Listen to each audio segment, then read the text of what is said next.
distribution day count increased as well, and we had to go from confirmed uptrend to uptrend under pressure, and that's why last week we downgraded the market from confirmed uptrend to uptrend under pressure. However, last 3 days have been good for Nifty. As you can see, it has reclaimed back its 50 DMA and also its 21 DMA.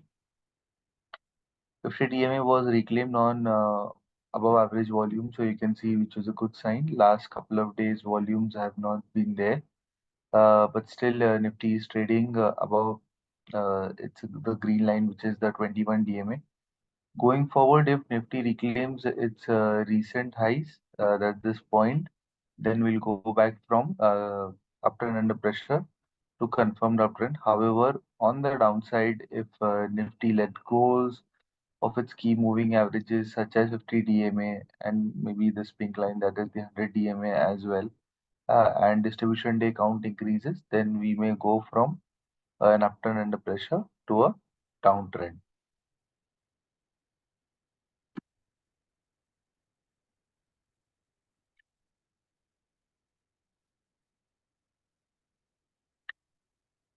As the result season is on, we'll be discussing a few key results. Tata Elxsi's Q4 FY24 revenue was down 0.9% YOY to 905.9 crores. Profit dipped 4.6% YOY to 196 crores.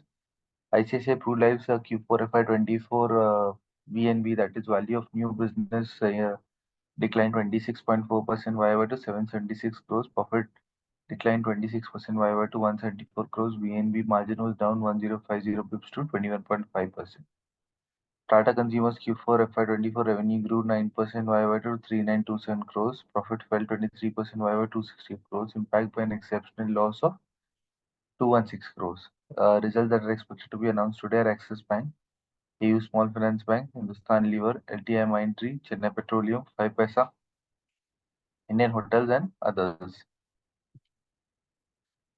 Talking about the global market update, as you can see yesterday, all the three US indices closed higher and closed higher by a good margin.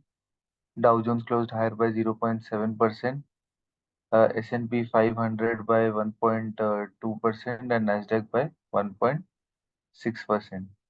In line with the US markets, Asian markets are also trading higher. Nikkei and Kospi trading higher by 2% each, and Shanghai is trading higher by 0.2%.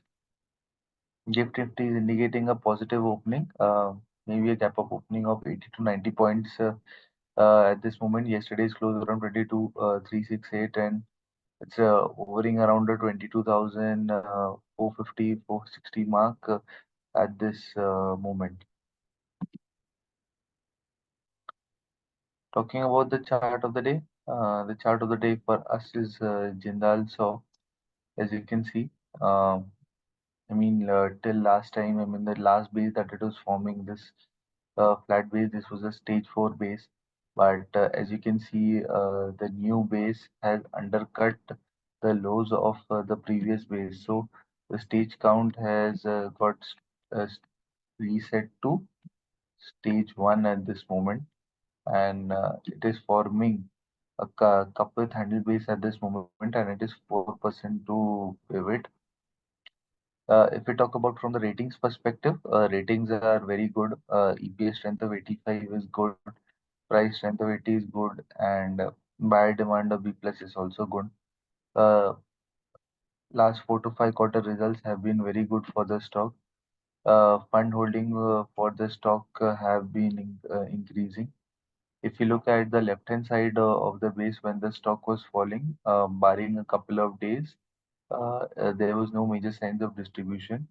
On the right-hand side of the base, you can see RS line moving higher, which is a good sign. And there was some couple of days of accumulation as well. Since the stock is consolidating in the handle at this moment, you can see RS line going flattish at this moment, but the stock is still 4% to pivot. Going forward, the stage count has been reset to 1. All the ratings is good. Fund holding is increasing. If the stock breaks out on above average volume and sustains above the pivot, it can be a very good stock to watch out for. So thank you, and that's it from my side. And stay tuned to the space of Pre-Bell with William O'Neill India from Monday to Friday at 8:45 a.m. sharp.